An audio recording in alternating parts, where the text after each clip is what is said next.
ये प्रधानमंत्री जब किसी को जिम्मेदारी देते हैं, बड़ी जिम्मेदारी देते हैं, तो किस आधार पर, क्या सोच का क्या पैमाना होता है?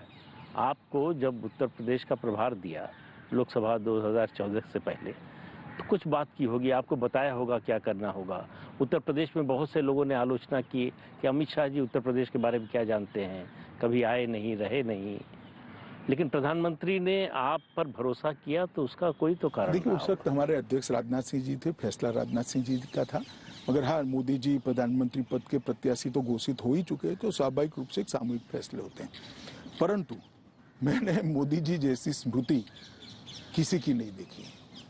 1980 की भी बात जस की तस आज उनको याद होती है, और इस स्मृति को उन्होंने एक अलग प्रकार से संजो कर रखा है, और इसमें से एक एनसाइक्लोपीडिया जैसा हर व्यक्ति के लिए इनका असेसमेंट तैयार होता रहता है, और फिर भी साथियों से सलाह मशवरा कर कर ही वो अंतिम निर्णय करते हैं।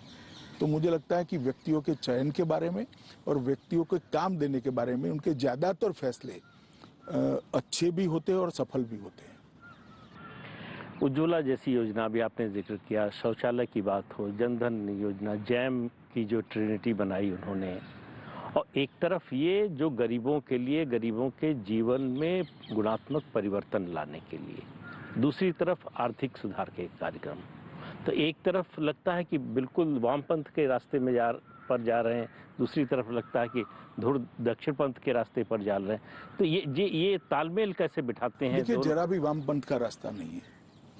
आप मुझे माफ करना प्रदीप जी, वामपंथी रास्ता गरीब का उत्थान करना है ही नहीं। उसके अंदर पड़े हुए असंतोष को राजनीतिक पूंजी बनाकर सत्ता पर बैठना है, वरना वामपंथी स्टेटों की ये स्थिति होती है।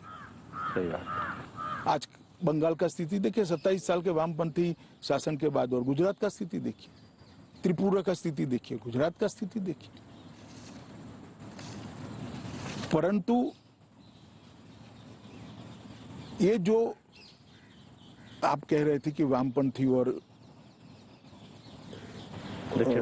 दक्षिणपंथी के बीच में कोई अंतर्द्वंद है, मैं नहीं मानता ऐसा है। ये बिल्कुल, देखिए, सरकार किस चीज के लिए होती है, कर किस चीज के लिए वसूला जाता है? जिस पर ईश्वर की कृपा है, जो ज्यादा परिश्रमी है, जिसके अंदर ज्यादा मेगा है, जिसके अंदर ज्यादा प्लानिंग की क्षमता ईश्वर ने दी है, वो ज्यादा पैसा कमाता है, तो उसको कमाने देना चाहिए, क्योंकि इससे देश का विकास होता है। उसके पास से कर वसूल कर कर जो पिछड़ा हुआ है, इसके पास पहुंचाना, इसी के लिए तो सरकार होती। बजट की व्याख्या क्या है? सीधी सदर लेमैन की व्याख्या क्या है? जिसके पास ज्यादा है उसके पास से उचित प्रतिशत में लेकर, जिसके पास नहीं है उसको पहुंचाना, और पूरे देश की व्यवस्थाओं को चलाना, यही तो बजट है। बजट क्या है? ये हमारी एक भी योजना वोट बटेने की योजना नहीं है, आप समझ कर चलिए। एक भी योजना नहीं, एक भी योजना में हमने किसी को सीधा पैसा नहीं दिया है। अच्छा रास्ता तो इधर चुनाव के वक्त गैस सिलेंडर क्यों देना, भी 2500 रुपया ही दे दो, और दिया भी जाता था पहले। हमने ये नहीं करा।